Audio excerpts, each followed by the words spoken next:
Hello, I'm Leonard Nimoy. In 1962, John Glenn became the first American to orbit the Earth, kicking the space race into high gear. Also in this year, the Cold War heated up when the Berlin Wall was built. Elsewhere, in sports, Minnesota whipped UCLA, winning the Rose Bowl.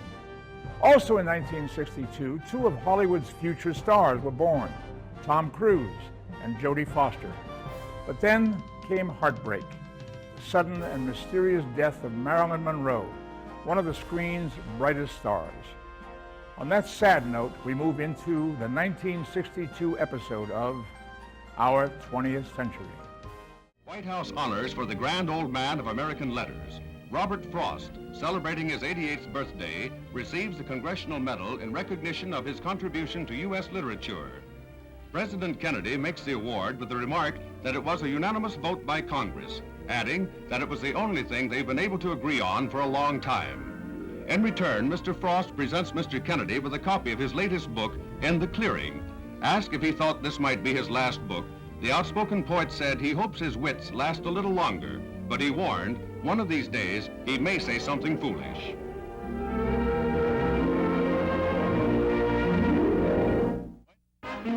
The film capital's big night. The Santa Monica Civic Auditorium is the scene of the Oscar Awards, and Rock Hudson reads the first thrilling announcement. Best Supporting Actress, Rita Moreno, and she's wide-eyed over the whole thing. I can't believe it! Then there's the popular choice with the crowd, as Joan Crawford makes the presentation for the Best Actor. The Oscar goes to Maximilian Schell.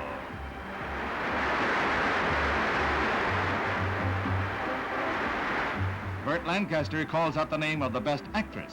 She is Sophia Loren, the first actress in a foreign language film to be so honored. And Greer Garson receives the Oscar for the absent Sophia. Then the breathless climax as the audience hears the Best Picture of the Year named by Fred Astaire. The film is The West Side Story, a musical tale of passions and conflict in New York slums. Co-director and producer Robert Wise receives the statuette for his fellow artists. Hollywood had a great year and West Side Story topped them all. One of the most famous stars in Hollywood history is dead at 36. Marilyn Monroe was found dead in bed under circumstances that were in tragic contrast to her glamorous career as a comic talent. On the surface, she seemed to have such a zest for life. Her international appeal took her from command appearances to the other side of the world and entertainment for Korean GIs. The star led a far from normal childhood and had 12 sets of foster parents, leading her to say in her last interview that she was never used to being happy, so it wasn't something she ever took for granted. She never let her personal feelings interfere with her job, and she was the idol of the GIs, the animation of foxhole dreams.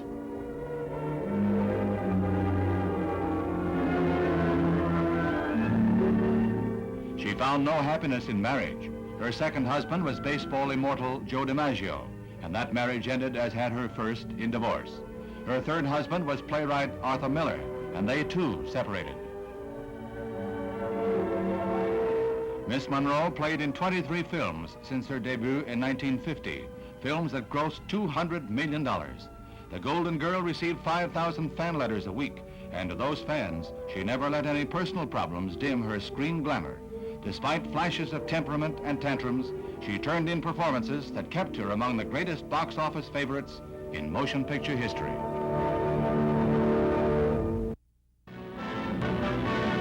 In 1962, world peace was threatened by the most critical period in history since the end of the war. Red puppet Castro and the Russians turned Cuba into an island fortress, and U.S. planes spotted missile installations aimed at key points in the Western Hemisphere.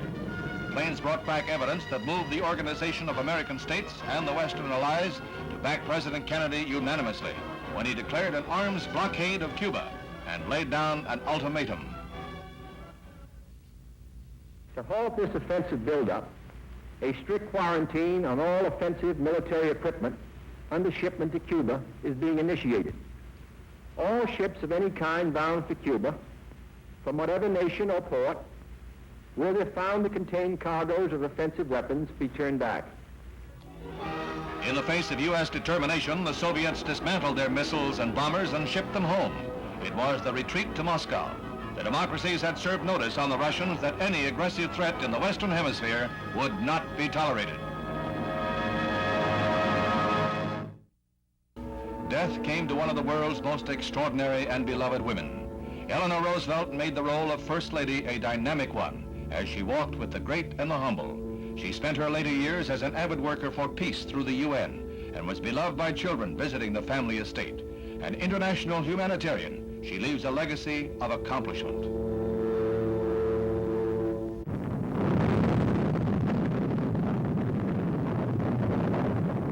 Above all, 1962 was a year of spectacular space achievements.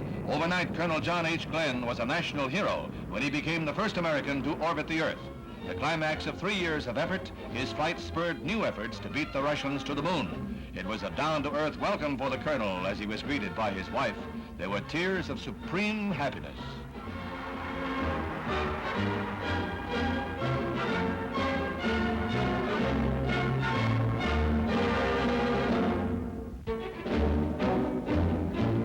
A cheering nation heaped honors on Colonel Glenn, whose 80,000-mile odyssey helped the United States blaze a trail to the stars. The U.S. pushed its space program still further ahead when Scott Carpenter followed in Glenn's star-studded footsteps. He brought back more data that scientists termed invaluable. Uncle Sam's most ambitious space flight quickly followed, as Commander Walter M. Schirra made 6 orbits of the Earth. So great was his success that the U.S. prepared to move more quickly into the larger Gemini program, a 2-man capsule, and the Apollo mooncraft. Glenn, Carpenter, and Schirra. History books will record them as the pioneers of '62. The baseball season was highlighted by a National League playoff, and when the Giants met the Yankees, Chuck Hiller, a Giant rookie, made the record book with a grand slam homer. This 4-run blast was the first national bases-loaded homer in World Series history.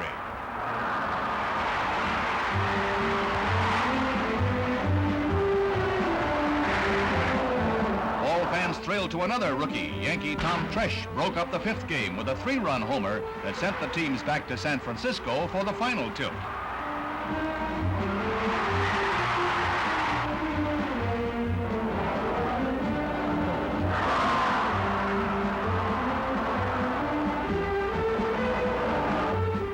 But it rained for days on the coast, and for a time it looked like the only winner would be the weatherman.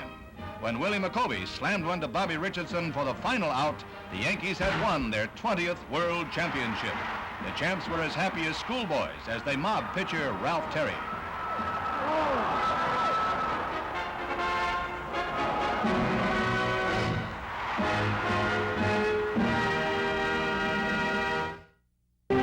A new golf star flashed across the horizon as Jack Nicklaus holed out to take the U.S. Open title.